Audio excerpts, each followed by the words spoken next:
Welcome to another exciting episode of the Andre The Beast Crayton Show. Check this out. This is after Thanksgiving special, and I've been blessed to have, let me call it what it is, Indiana's finest artists. And when I say finest artists, what I mean is these guys have put in work. They've been homing in their craft, and more importantly, they got, in order to have good craft skills and to get to where they got to, there always has to be a leader. And the leader is here in the house, the one, the only, Sid UncleJamz Johnson. What's up, big guy? Good evening, Andre the Beast Crayton. I love that voice. Do you like that voice? I love that voice. I'll be trying to mimic it all the time I'm talking. All the time. I'm going to start demanding royalties from all you people that mimic my voice. You ain't getting none from me. Before we get started and introduce our guest, let's talk a little bit about you. The founder and the creator of MECAP. Where did that start at? MECAP was started in about 2009, I think. Mm-hmm. And my first signee was a gentleman that is here tonight. We get to with him in a minute. Okay. What does MECAP stand for? Music, Entertainment, Consulting, and Production. You wasn't always doing what you did. Your role didn't start there. Where did your role start? And you know I'm getting ready to quiz you, so just sit back and enjoy the popcorn. Well, the first thing I did in music, I used to be a singer in rock and roll bands. That's the first thing I did. Then I became a manager in 1975 of this group called Manchild. Mm-hmm. And from there I was a songwriter and a music producer, and I've also become a publicist, a journalist, a publisher, a consultant. I've just worn a lot of hats. Now, are you originally from Indianapolis, but you have a place in Cincinnati, but is Indianapolis born and raised in Indianapolis. I'm a Hoosier through and through. What side of town? Near Crown Hill Cemetery. It's where I kind of grew up. Oh, that's a nice area. Well, it was. That's a matter of opinion. So let me ask you some questions real quick, because what made you decide to do what you're doing now, from being a singer to doing what you're doing now? I'm gonna have to attribute that to Reggie Griffin. Reggie Griffin was the leader of Manchild, mm-hmm. and later on in life, he became the in-house music producer at Sugar Hill Records, and many of those great records he played all the instruments. He played all the instruments on. As a matter of fact, he played all the instruments on Shaka Khan's big hit "I Feel for You." Reggie and I used to be managed by the same manager way back in the day, mm-hmm. and he was a con artist ripoff manager kind of guy. Right. And I saw Manchild open up for the Average White Band at the convention center, and we talked after the show, and he asked me, "What are you doing now?" And I said, "Well, I just formed a new band with some cousins of mine from Danville, Illinois, but after seeing you guys, I don't want to do this anymore because you guys are so awesome." He said, "Well, take my number and give me a call tomorrow, and I want you to come see us at Gordy's Lounge, where we have a resident gig going on for the whole week." So I called him the next day, and he said, "Come out tonight and see us at Gordy's Lounge." So I went to see him, and after they got through playing at the end of the night, he said, "Sit here for a minute." And they all went downstairs and had a meeting. When he came back upstairs, they surrounded me. I thought I was getting ready to be jumped. And he said, "We want you to join the band and play Briefcase." And I was like, "What?" Mm-hmm. And it was sort of giving an affirmation to the fact that they knew that I knew a lot about business because I'd done that in college and had worked on a lot of things. So that was in October of 1975. So I hung up the hat of being a performer, more or less, at that particular point in time. I did make another slight reentry to it in about 1982, I think it was. But that's really not my thing. I prefer to be behind the scenes. But my first client ever was a guy named Rodney Stepp, because I used to host the talent shows at Shortridge High School, and that's where I first met Rodney. And I knew everybody on the scene, and Rodney used to be one of the stars of our talent shows because he was always a bad guy. And we were just so young then. I don't know that I even knew what the heck I was doing, but I was the manager, and then we were suckered into going out on the road with the stylistics. You know what I'm getting ready to ask you, right? Oh, I'm afraid. Yeah, so we had him here, and it's so funny how the world is. He went to school with my family. Okay. And him and my cousin Wendell were best friends. Okay. Yeah, but he shared with me an encounter that you had that only you can tell. What was that about? And don't lie, because I asked him. I got his phone number now.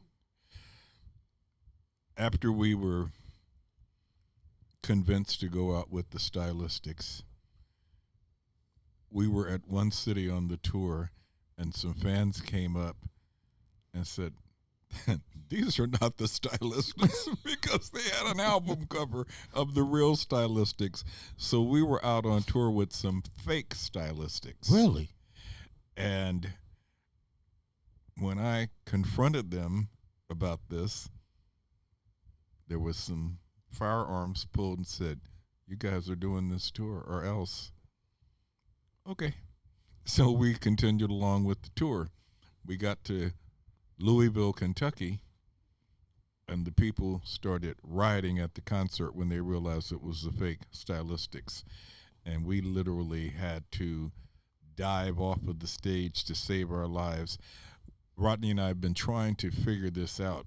We don't remember how we got from the venue to the Greyhound bus station, but we hightailed ourselves back to Indianapolis, and at some point in time, somebody came with a U-Haul truck or whatever and picked up the equipment. But it was scary, and we never heard from them again. I mean, it was really scary. Yeah, he said it was a scary event. My question to you, let's go back a little bit. You mentioned that they had a briefcase meeting for you, basically. Yes. How skilled was your skill set with that position? Did you take the position knowing that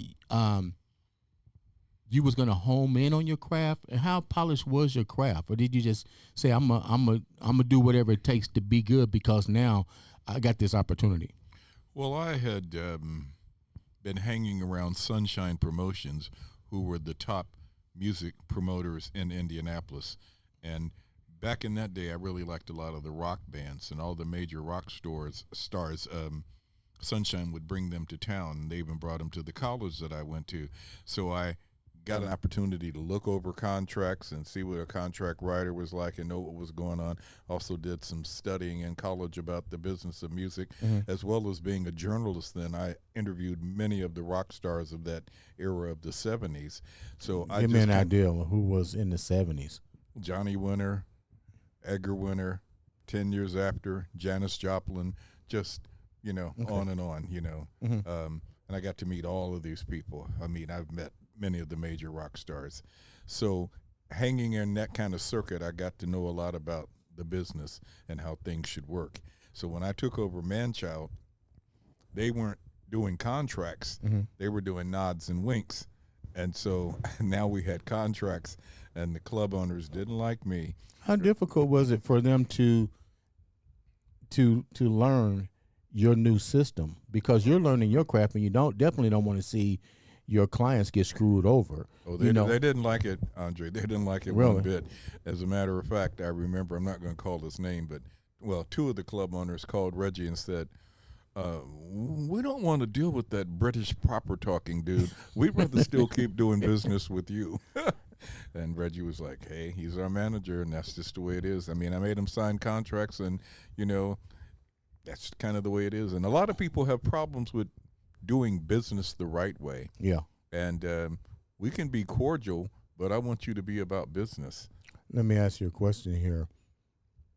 What were they liking, the band itself, outside of not having the entrepreneurship to be contract savvy? Like, what other things were they liking? Now, the reason that I'm asking this is because we're going to get into the shift here with new artists, and to compare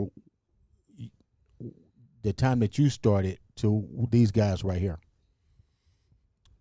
I looked at Manchild as being very popular in the urban community, and my desire with the talent that I saw in that group, because as you probably know, Babyface ended up being in Manchild, and I knew there was something special about him, and I thought that we should be able to upgrade the professionalism. That's what I wanted to do.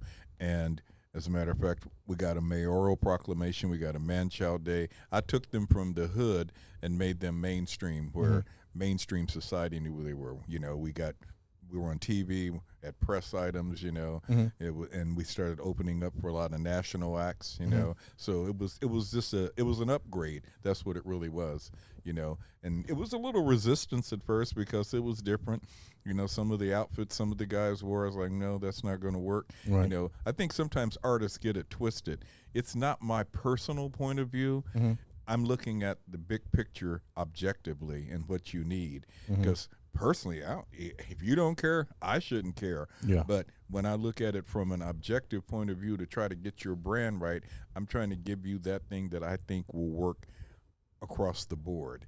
So you can either take it or leave it. It's up to you, because managing grown people is not easy. Right. Because, you know, some people, they don't want to be dealt with like you're their dad or whatever, you know.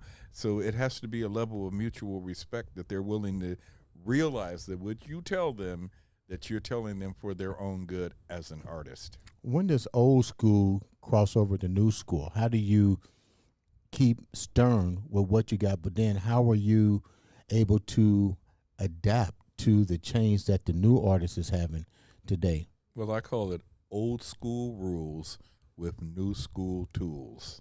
Explain that to the listeners. You know, your expression, if it ain't broke, you don't fix it. Yeah. A lot of the younger artists are missing that foundation. They don't know where it's been. And in order for a man to know, or a woman to know where they're going, they got to know where they've been. So history does have a tendency to repeat itself, because there's kind of like nothing new under the sun. So I try to lay a foundation of the way it was, the good things about the way it was, and then I embrace some of the new stuff. Like, I'm not a fan of TikTok. I'm not a fan of X. I'm not a fan of all of those things, but they are necessary evils in order to get this thing promoted and put out there. You know, like, I have a TikTok, I have an X, I have an Instagram. I'm not that active on TikTok. I'm not that active on Snapchat, but I have all those things. And every so often I go over there and I get messages and I see people. If I could even get many of my artists who are way younger than I am chronologically to be as active as I am on social media, I think we could have a lot more impact, because that's where we are now. It's a digital world. It's a world that people like to see, and they like to be engaged with you. You know, there's a thing, if you're out of sight, it means out of mind. Out of mind. And so there are over 260,000 pieces of music uploaded every day to the digital streaming platforms. So you are competing with 259,999 other people when you put something out. So what makes you so special? So while you're sleeping, somebody else is woke. Let me ask you a question, and we're going to get with these guests in a minute. You mentioned you're not a fan of the digital social media platform, but let's get real. That's the new technology. That's the new music. Don't misunderstand when I say I'm not a fan of it. That's part of the new that we were talking about. You have to do it. I mean, you know, you've got Patti LaBelle and Shaka Khan and people like that that are on social media. Smokey Robinson, they're on social media. So if you've got people in there 80s on Right. social media, and you're in your 20s or 30s and you're not on social media. Hello, how do you think it's going to work out for you? So yeah, you've got to. When I say I'm not a fan of it, I would prefer that we were in a position where music was still physically available, where you could still go and buy a CD, or you could maybe, I don't know so much about a cassette, but at least where you could buy a CD, and where people can see the credits of who wrote it, who produced it, Right. who played on the sessions. That's what I think is when I say I'm not a fan.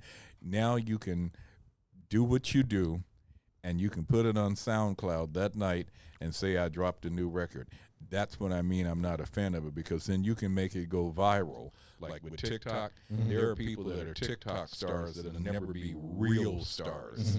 You know, and that TikTok thing can last you maybe a week or two, then the next TikTok star comes along. I like lasting music, stuff that's like, you know, they say beef stew sticks to the bone in cold weather. I like music that lasts. And that's what we try to do here at my label. We try to make songs that are endearing, that have lasting power, and not trendy stuff. Let's talk about these wonderful artists that you got, and thank you so much for bringing them into my space, because I've been nothing but totally happy listening to their music, watching them grow and evolve, and taking your message, and really, let's call it what it is, putting Indiana on the map. We deserve to be on the map. We have great artists here. If I'm gonna have anything to do with it, they will be the next R&B award winners with no questions asked. Let's start with the ladies first. I call her the next Tina Marie.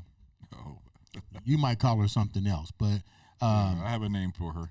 before we introduce her, tell me what was so special about this young lady? Her spirit. She has a wonderful spirit. She is a caring, considerate, and humble person, and that just exudes from her. You can just tell that she's about it. She's serious. Never a false move with her. She's real, and her spirit. Even someone like Babyface has noticed it about her, because they watch her on social media, and they see in Kelsi, they see a decent human being that has a wonderful spirit, and that's why I call her Lady Sunshine.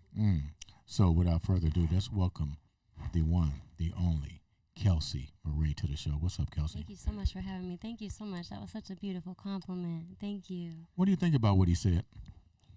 You know, I feel the same way, honestly, about him. I think that's one of my favorite things that I got to experience was getting into the music industry is very scary, especially as a woman. So just in general, my MECAP family, but especially UncleJamz starting out, I felt very comfortable. I felt very safe. We go from, you know, integrity and honor system. That just felt real to me. So it's just it's a beautiful gift to be amongst people like that. And so, you know, I feel the exact same way about him. And I feel very protected. And, you know, having him in my corner has helped me immensely. You mentioned as a woman, and let's be real, a Caucasian woman, and singing pretty much R&B, which is, you know, the music of the soul.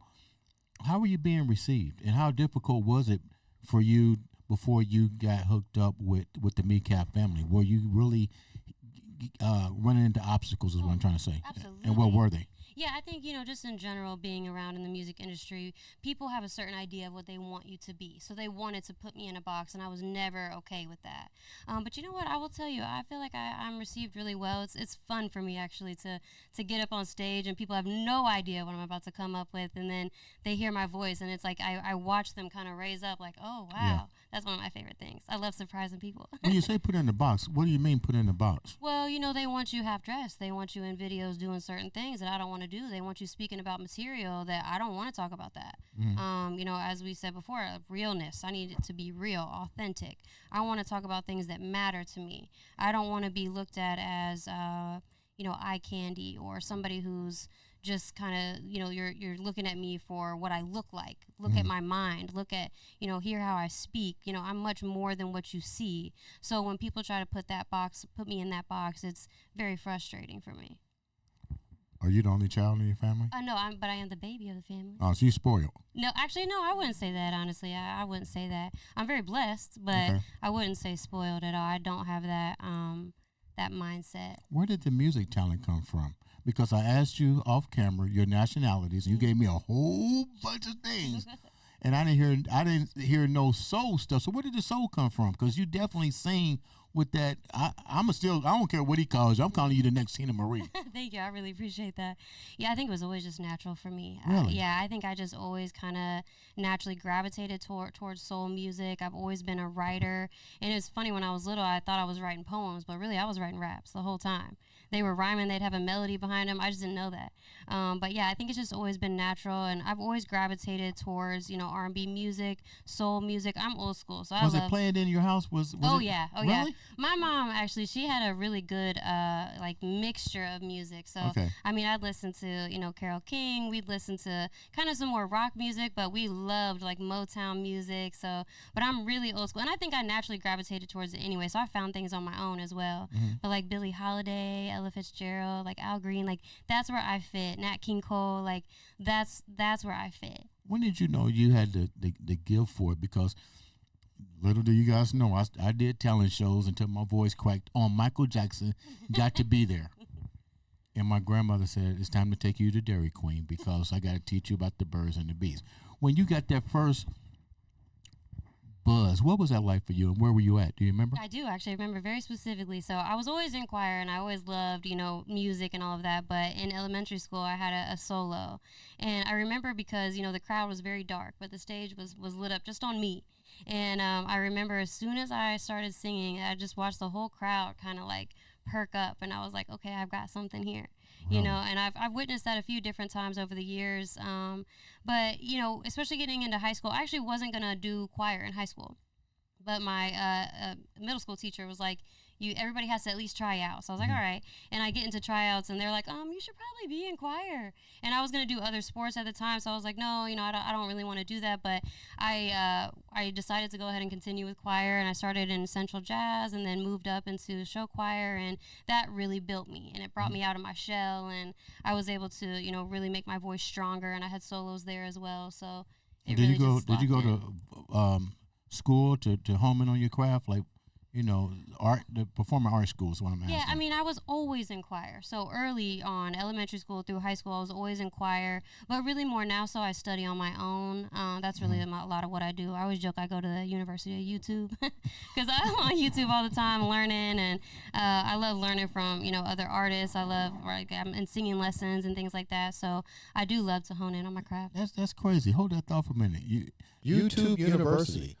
What are some of the things you learned off of YouTube? Oh my goodness. Well, I mean, I do learn a lot about music, but I love studying the mind as well. So, I mean, I love to learn about psychology, and I love learning from experts. So I just love to listen to really, amazing teachers that show you all about lots of different things. There's so many cool things you can learn on there. But I would say mostly I love to learn about the mind. I love to learn about people and music.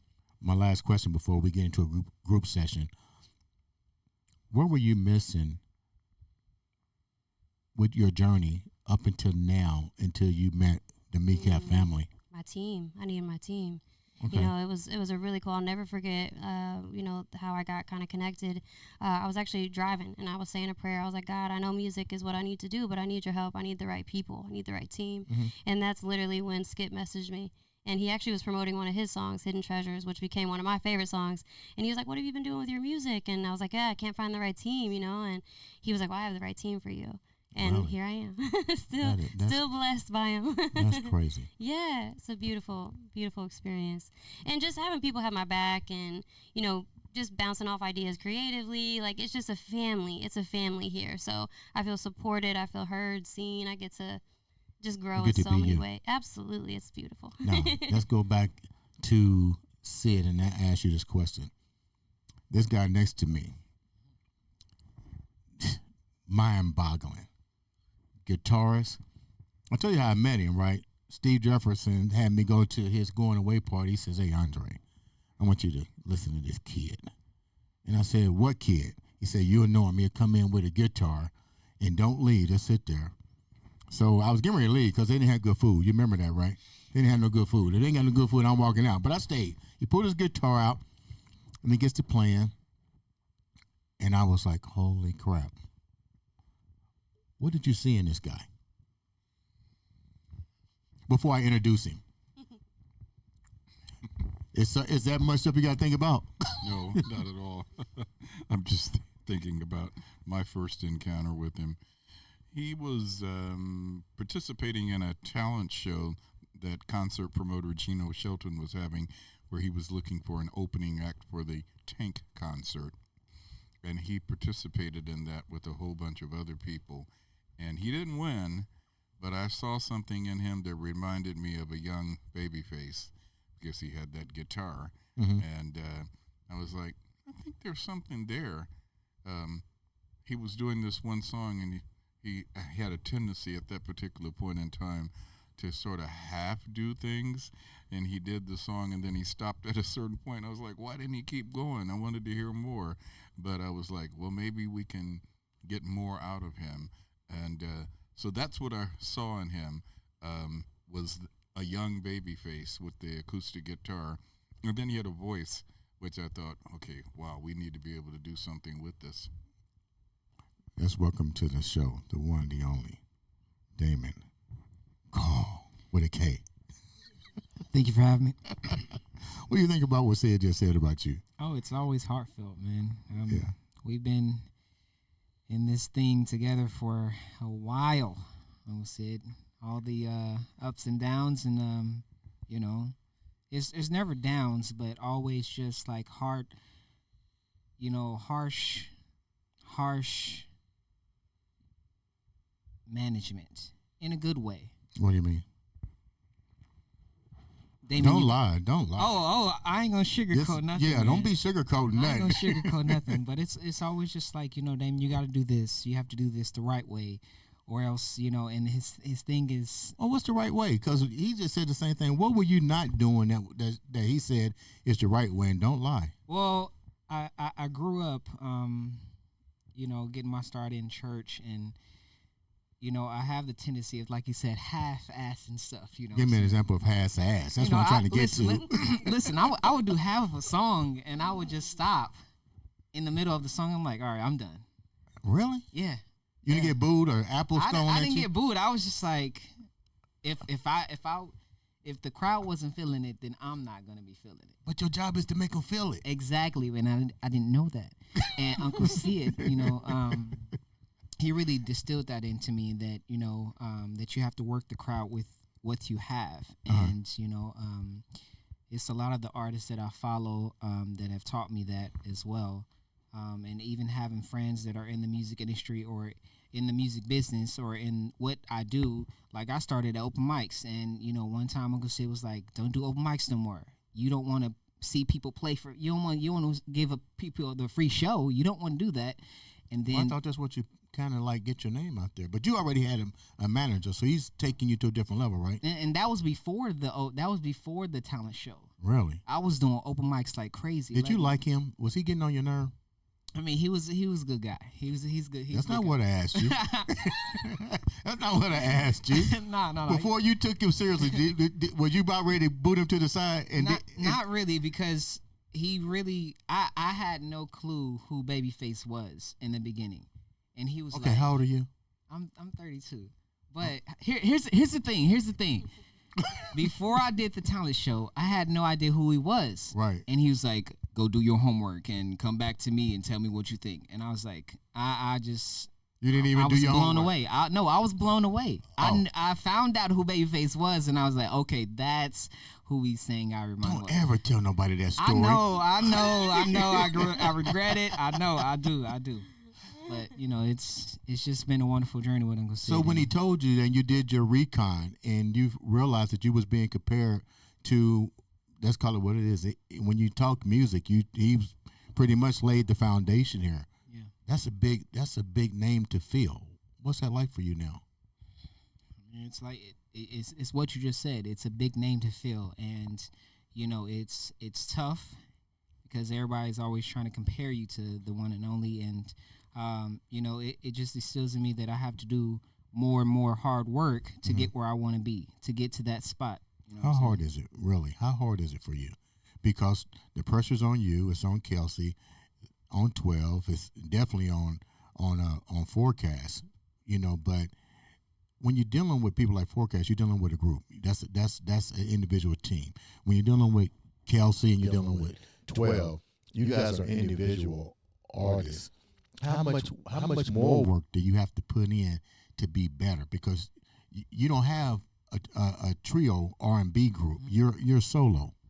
Well, when you have a team, like Kelsi said, to rely on, everything gets way easier because you can talk to them about things that or Uncle Sid talk to him about things that you wouldn't necessarily talk with Forecast since it's a group, or 12 or Kelsi, but they all have their little secret weapons of communication there. So right. Let me ask you a question. You can chime in on this too. Name a time that you guys had to collaborate with each other that you didn't want to bring Sid in, because sometimes you got to take accountability for yourself. He can't carry you around all the time. Just to show the viewers how tight you guys is when it comes to collaborating and really sharing the deep thoughts of being a creative artist. You guys weren't ready for none of this. Sorry, when you sit in these chairs, I'm coming at you. That's a great question. I mean, I really just think if I have a melody in my head that I just feel like Kelsi would benefit or 12 would benefit on, I just be like, look, let's link up and let's do this thing. Let's record it. Let's record on our phones. Man, can you guys ever get rid of the phone? I remember when we didn't have phones. What did y'all do? You got 25 cents in your pocket. Wow. No, what did it start out with, Sid? A nickel, then a dime, then 25, and then they were gone. Not even a payphone. Yeah. Then we had a beeper, and you still had to go get a phone. Yeah. Somebody beep you, then you have to go find a phone to call. Oh my God! I used to tell people, get off the phone, man. I gotta make a call. So yeah, if y'all had an idea, y'all just had to remember it and keep it locked in. We your had head. to remember. Write it down. Yeah, you had to remember people's phone numbers. You had to. Mm-hmm. You guys can't even tell me somebody else's phone number. But back to the question. Answer the question for me. I mean, it's if we have ideas, we can rely on each other. What do you got to say about that? Yeah, I would say the thing that we do is practice on our own. He, like you said, it's like he can't always be like, okay, let me, schedule every single practice. We have to do that on our own. So we have to come together. We have to work on different things together. We have to study on our own. There's a lot that goes in it behind the scenes as well to come and be ready for that performance, So that's a really big part of it, is just that practicing and really working together behind the scenes. Also, I want to chime in on something about Damon. Go ahead. He's had the opportunity to open shows for many major artists. First person that he opened for was Morris Day and the Time at the Vogue. Then he's also opened for Ashanti. He's opened for Babyface 3 times. He's opened for Midnight Star. And he's opened for Keith Sweat and Tank, SWV, The Rude Boys.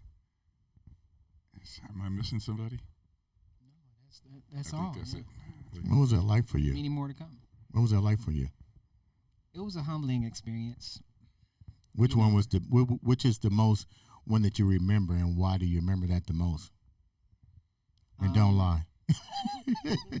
Well, this is the one I remember the most is meeting Babyface for the first time, but also opening up. Did I ever open up a show at the Coliseum, or was that at the? You opened up in Philadelphia for Babyface. You opened up for him in Louisville, and you opened up for him at the Walker. But I'm thinking way back when I first met him. You just went to the show. Okay, I went to a show, met him backstage, took that picture, and you can also look at that on my Instagram as well too. It may or may not be there, but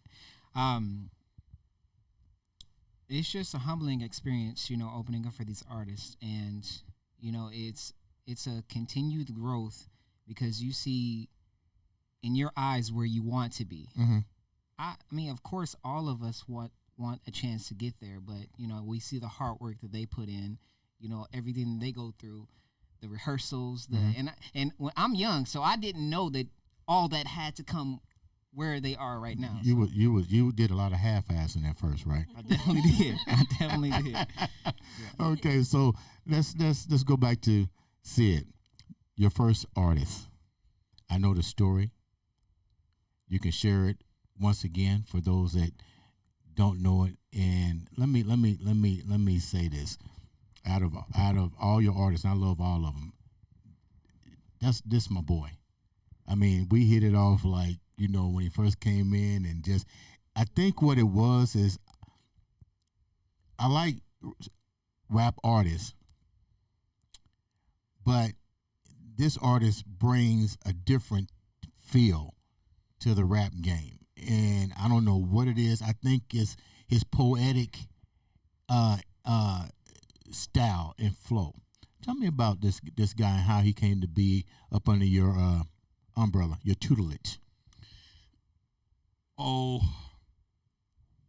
kudos have to go to my late cousin Lamont Smith, because he's the one who introduced this gentleman to me. Rather, it was kind of initially, I wasn't all that enthusiastic, because rap and hip hop is not my favorite form of music, especially because of the language and some of the themes that they talk about. Mm-hmm. Now, I do have some rap artists that I do like, but you have to really, you got to really bring it and catch my attention. And so Lamont was raving about this guy. And I, okay, you know, can I bring him to the family reunion? So we had a family reunion matinee, and he brought him there. And I was kind of a little dismissive, I think. What do you mean when you say dismissive? It was like, this is my boy 12 and he raps. Oh, hey, okay. That was kind of about how dismissive I felt it was. So Lamont was still pushing for it, mm-hmm. and I think he was thinking, this guy, I don't think he really feels me. So then Lamont brought him to another family reunion we had out at Fort Harrison. He was like, he was really pushing this. By now I had heard a little something, because Lamont knew that rap wasn't my favorite thing, mm-hmm. but he was like telling me this guy was like special. And so when I really heard him, I was like, okay, he's got something here. Who played? How did you hear him? Did Lamont play you some tracks of his, or? Yeah, he used to be with some other organizations, and mm-hmm. he played me something, and I could hear in his style. So I knew that I wanted to make him be a little bit more commercially potent. What do you mean when you say that? I wanted him to have songs that had stronger hooks, that were more catchy, mm-hmm. that would have lasting power. So the first thing we did was a song called Like Magic. Mm-hmm. And Like Magic was just a killer, especially, there's two demographics that support music the most. Right. That's the female demographic and the LGBTQ plus demographic. Those two demographics support recorded music more so than anybody else. Mm-hmm. And a lot of rappers make music for the hard ankles, for the boys in the hood. Mm-hmm. The boys in the hood don't belong to any streaming outlets, and they don't download anything. So, right. you know, basically you're making music for people that don't really support. They might say, oh yeah, he's dope, but they're not going to really invest in you mm-hmm. necessarily. So this guy, in my opinion, he was like a cross. He had the kind of voice that cut through, that was different than a lot of other rappers, but then he had enough street sensibility to where they could relate to it as well, because his style is so formidable, right. and the way he cuts and the way he can just rhyme so fast, do the tongue twisting thing like Twister, mm-hmm. and make you really feel it, you know. Who was your favorite rappers? Like, you know, you said you wasn't a fan of it, but you had rappers that you like. What were the rappers that you liked, and how did they fare to him? Because you're going to compare who you like to him anyway. LL Cool J, okay, is one of my favorites. Andre 3000 from Outkast, Ludacris, because I know both. Well, of you those know, two Ludacris people. can be pretty raw now. Yeah, but you know, I can deal with some raw if you got a lot of talent. A lot of the people that do raw stuff, they don't have any talent. They're just talking a bunch of nonsense, and it sounds whack. Okay. It's like you're just cussing to be cursing. They're just saying super sexually explicit things, and they don't really mean anything. You can say something with some profanity, and it can be profound mm-hmm. in how you put it together. Mm-hmm. But if you're just cussing for the sake of cussing, no, I can't get with that, because until 2004, when I was dealing with rap, my rap clients did use profanity. It was in 2014 when I decided, nah, I really, when my mom, there was an act that I used to manage, and they were doing a promotional tour, and I took them by my mom's house, and she wanted to have them come in and play their CD. It was a group called the Field Mob, and she had prepared some candy and fruits for them. She said, "Bring the boys in, let me hear that." I said, "No, Mom." She said, "Well, I like LL Cool J," and I was like, "Mom, this is nothing like LL Cool J," And that's sort of the making my wheels turn. I said, all of my life, my mom has had Man Child and the other groups that Babyface had, and everybody, they used to come and practice in our basement. Everybody hung out. Now I'm dealing with music that I can't even let my mom hear. Yeah. So I gotta move away from this. So in 2014, I made the decision that any rappers that I personally dealt with and put my name behind, we Right. couldn't have any parental stickers on the music anymore, especially the N word or calling women the B word and stuff like that. We just couldn't do it. We're gonna talk about that in a minute. So this guy yeah. that you're talking about here, he is my longest running client, and for the most part, he has been. I don't really have any disagreements with Kelsi, but he's been one of my most agreeable clients. We have a pretty good relationship because he's also friends with one of my favorite cousins named Chris, and who was also very close to Lamont. So he came with the recommendation. So he's kind of like family to a degree. So he and I really have not had any knockdown dragouts. We work it out. We've only really had one little moment, and that was recently. But we worked our way through it because we know how to communicate, and it was through I communication. know you ain't gonna sit over there and then try to sugarcoat. What was the knockout? People are listening. Don't leave me like that. Nah. How bad was it? It was a perception Okay. about his music video. Okay. And it was a really stupid perception that somebody that even ended up being in the video made a comment. It's like somebody made a reference or an inference about him that was not accurate. Right. And it just kind of blew me away that he said that. So we worked our way through it. It's not even worth a grain of salt to go back through it because we worked it out. And as a matter of fact, the video that we just did, in my honest opinion, is his best one yet, and it was so well put together. So probably that little tete-a-tete and what it ended up being turned into a piece of brilliance, What now? Let's welcome the one, the only, not one, not two, not three, not 4, 5, 6, 7, 8, 9, 10, not 11, 12. What's up, big dog? What it do, man? What do you think about what Sid just said about you, man? Oh, he accurate. He on point. He nailed it. I will say this. What's that? We don't have many disagreements at all. I mean, that was accurate. And we never had, I would call, a drag out. Even that last little spiff wasn't even a drag out. Right. And but before, I mean, we always had our disagreements about certain things, you know what I mean? But we never, I mean, even married couples don't see 100% eye to eye, you know what I mean? So, it is some times that we disagree, but for the most part, like you said, we know how to communicate, we know how to squash it. I mean, because we know at the end of the day, we both see the big picture. You know, this ain't about the petty stuff. This is about, like you said, we family.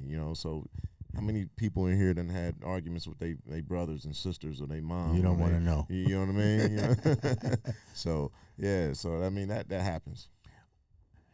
What was your life like before going to meeting Sid? Because you've been on the show. I mean, you shared some remarkable stories. Deep conversations. Deep. And before he came into you, what was that like for you? Your journey. At that time, I was at a standstill. I had did a whole lot of things with a lot of different groups and different people. I was signed with different record labels. It was a time where I was I can't say this like I normally say because Sid to be here, he gonna capitalize on stuff. But there were times where it was a time where I was close to being with Aftermath Records and other people, Master P and other stuff like that. I mean, I was around a lot. Always backstage of concerts, trying to meet people, passing out CDs, and I was at the time where I was passing out cassette tapes. Right. Yeah. So, yeah. But at that moment, when I met Uncle Jamz, I was at a standstill. I wasn't doing anything. I had just, I was coming off of a record label called Knock 'Em Out Records, and we had some disagreements about a lot of stuff. And his cousin Lamont kept telling me, "Hey man, you need to talk to my cousin, man. You got to talk to my cousin." I'm just like, and I hear this all the time. You know, y'all artists, I'm sure y'all heard it before, but hey, my cousin he raps, or my cousin he does this, and I'm just like, okay, man. Whenever I meet your cousin, I meet your cousin. And so one day Lamont came over my house, and I'm gonna be honest, he literally drugged me out of the house. He called me a what's the word? Hermit.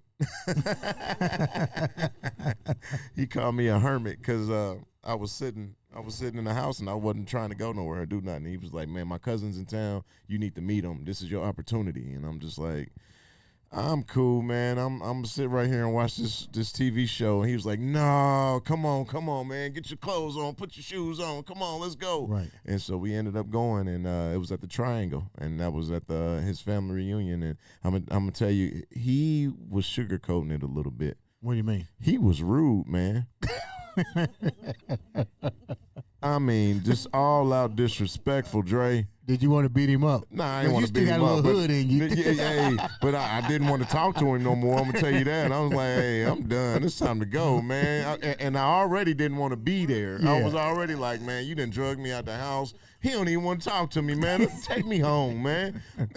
But the actual conversation was. He was walking past, and Lamont tried to introduce us, and he said, "Hey, I want you to meet my friend. His name's 12. He raps." And Uncle Jamz looked at me. He said, "You rap?" I said, "Yeah."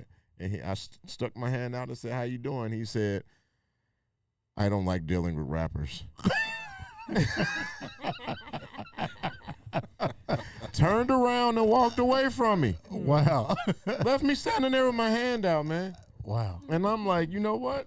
I really didn't want to be here in the first place, man. And you got me here, man.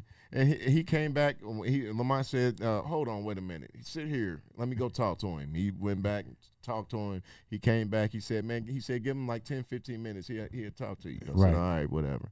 And so we sat there for another 10, 15 minutes. And sure enough, here come Uncle Jamz, tapped me on my shoulder. He said, "Hey, come back here to this table in the back corner. Let me interview you and see what you're about." What was he asking you when he said interview? Well, just about my history, about my past, how long have I been into music, and just about my love for music and how deep it was. I think he was trying to see because he knows, and any artist will really know that if you are in the game now, it has to be out of love. It's not Right, out of right. just something to do, or you have to love it. And I think that's what he was trying to see. How deep is your love? Right. Let's go back a minute. I'm gonna ask a couple questions. You shared something that's pretty profound. You've gone to many. You had many opportunities. Let's call it like that, to do different label artists and being with the people. Why do you think that? Why do you think your time didn't happen by being around all of these different rappers and different labels that came to you? Were you just not ready, or why do you think it didn't happen at that particular point in your life? What I think, because of course I don't know, but what I think it is, I think it's all God. That's bottom line. God or maturity or a combination of both? I mean, it's all of it. Yeah, it's a combination of all of it. I mean, but God is on top of it all. He's involved in all of it. But for the most part, it's God that led me to Uncle Jamz, because this is a position that I'm very comfortable being in. Mm-hmm. The music that we are making today is feel good music. Yeah. And back in the day, like he said, I used to make some pretty gangster gutter, you know. Remember, I got some songs that you said you don't even know how I got my hands on them. How you got it? So yeah, Yeah. yeah, some pretty gangster gutter stuff, and now I'm able to let my family listen to my music, like, you know, and feel comfortable about it. Not, you know, hey, skip this song or skip this part, fast forward that. I don't want you to hear this, or, you know, I don't have to go through all of that. You know, I got a lot of religious people in my family. Yeah. You know, churches and stuff can listen to it. You know, kids, everything. So How hard was it for you to transition? Well, not really transition, but just think about it for a minute. You know, I know you're deeply spiritual. So how hard was it for you to actually go out? That you had to go out of your comfort zone to do that music. So to speak and to write the way you was writing, were you really writing from your heart, or was you just writing to get a record deal and to put money on, in your pocket? I wasn't always spiritual. Oh, okay. Well, I didn't know that. I was deep in the gangsterism stuff. You know. When did that change? Just I don't know. I'm not even sure. It was during the time of MECAP. Yeah, so it was a transitioning period during the MECAP moment. So when I started off with MECAP, I had one mindset. As of now, there's another. When your mindset changed, do you remember when it happened? Not exactly, because it was so many gradual instances that just, you know, it's life, you know what I mean? And life, it hits you in different angles and different aspects. So therefore, it just grew on me. It's just something that just like a fingernail. You don't see it grow. How did it change your writing skill? Because you go from the streets. It was easy. And now he's going, okay, well, you can't do that. I want to market you, which we're going to talk about as we wrap up, is that branding aspect. He wants you his first. Right. And this is like I tell people when I work with them with creating stuff.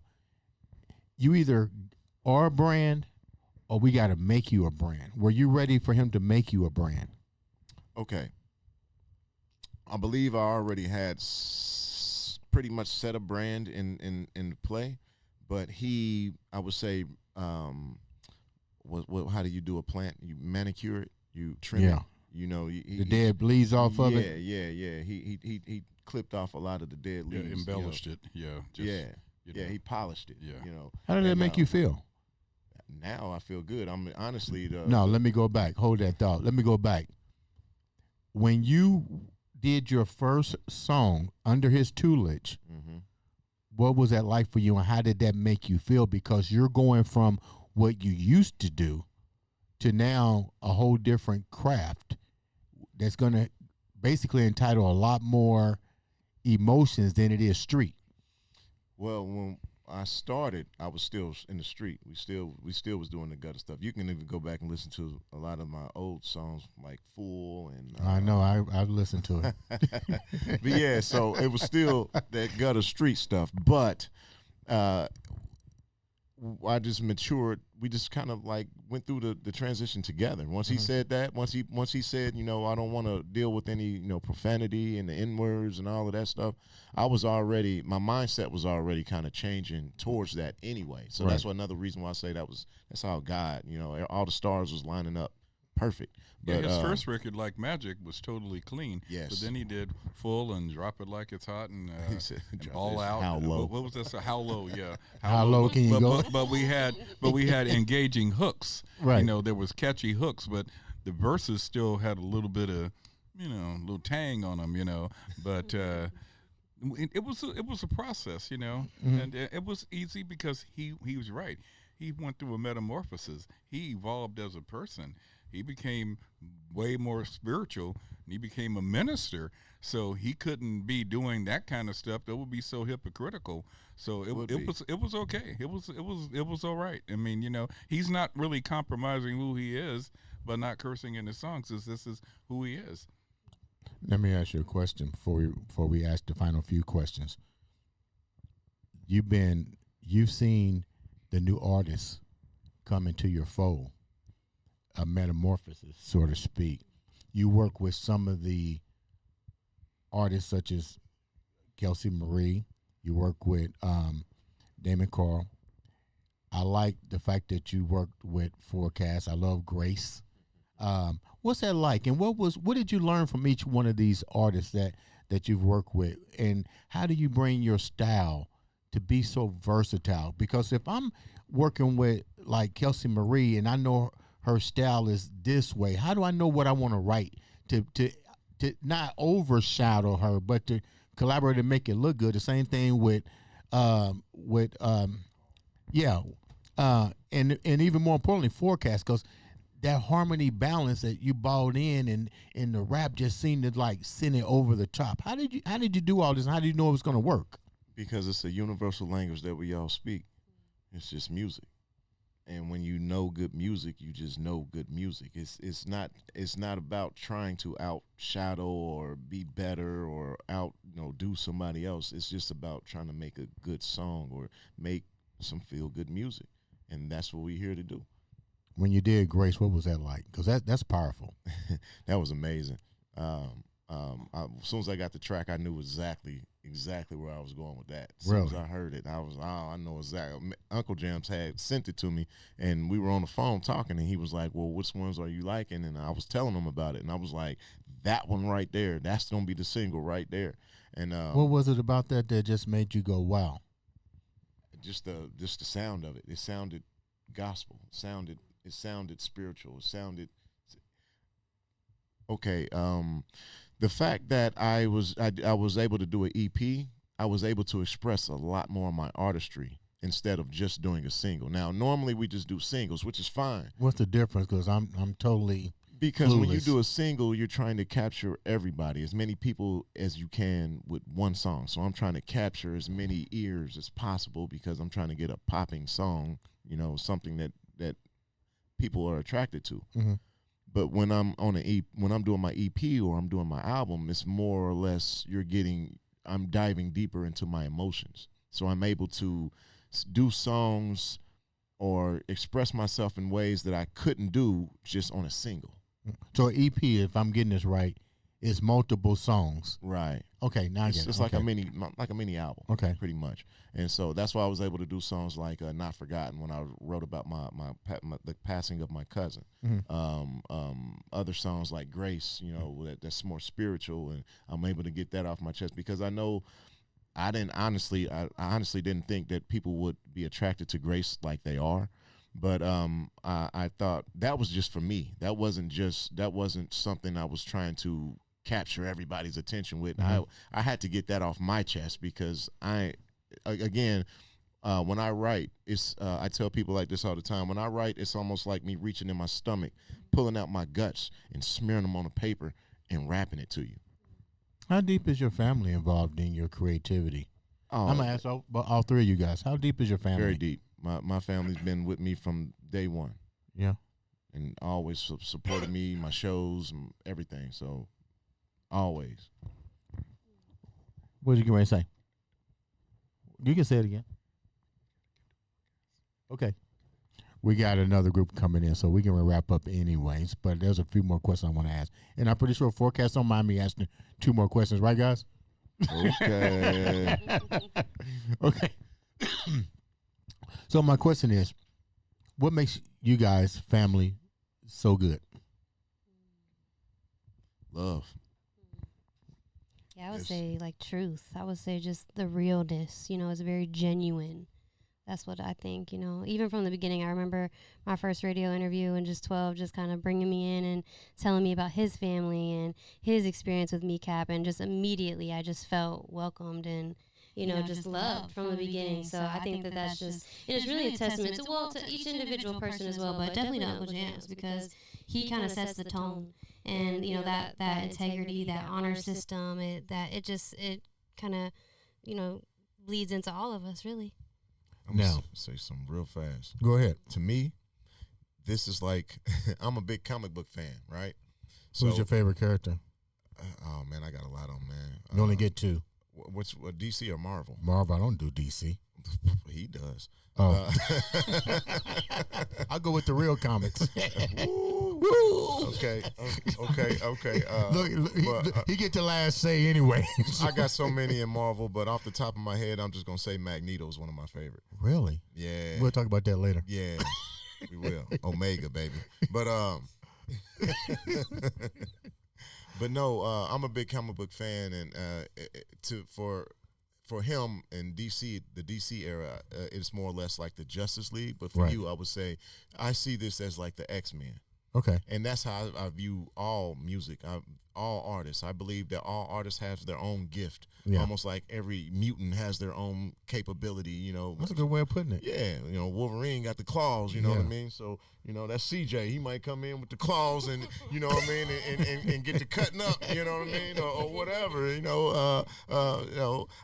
Al might be the smooth card handler that can, you know what I mean, toss a couple cards and blow up the spot, you know what I mean? Yeah. So, you know, everybody got their own power, that they bring to the table, and when don't get me wrong, individually, Wolverine is a good, you know, he can stand alone by himself. It's a good comic book, right? Right. But when he gets with the X-Men, oh my It's God, totally they saved different. the world, you know. And so, and that's how I see this, and everybody has their own power. What's next for you? What's next Me? for you? Yeah. What do you guys got planned now? We're going into a new year. This Thanksgiving. This Thanksgiving was yesterday. What you guys got in store? Let's start with you. We coming back to Andre Crayton show. I'm saying Andre Crayton songs. What's next for me is right now we're promoting my new video. That's All I Know. That's featuring Dead Silence and Manny MECAP. And we just shot the video for that, so that's what we're doing. We're promoting that. And after this, I do believe I'm gonna be starting on my new music. So stay tuned for some new music, new single. I don't know what it's gonna be or who's gonna be on it, if anybody's gonna be on it. I haven't heard or got any ideas yet. But when when God starts whispering in my ear, it's gonna happen. How can the viewers reach out to you and follow you and get your music? At 12317. At 12317, 12317, 12317, 12_317. Anywhere you can see 12317, you can find me, or you can find me under MECAP Music. You can just Google MECAP Music, and all of our stuff will pull up. So I always encourage people to just Google MECAP Music. It's a lot easier. Mr. Karl, what's up with you? Give him the mic. What's up with you? What we got planned? You always got something going on. Absolutely. A lot of things planned. I mean, at the top of the year, we got new music, working on music, new collaborations. With who? Under a sleeve. I'm going to keep that secret. I can't get you to tell me nothing. Listen, we got to keep it a secret, though, you know? It's a surprise, the element of surprise. Yeah, right? okay. I haven't been disappointed yet. Yeah. So how can the viewers reach out to you?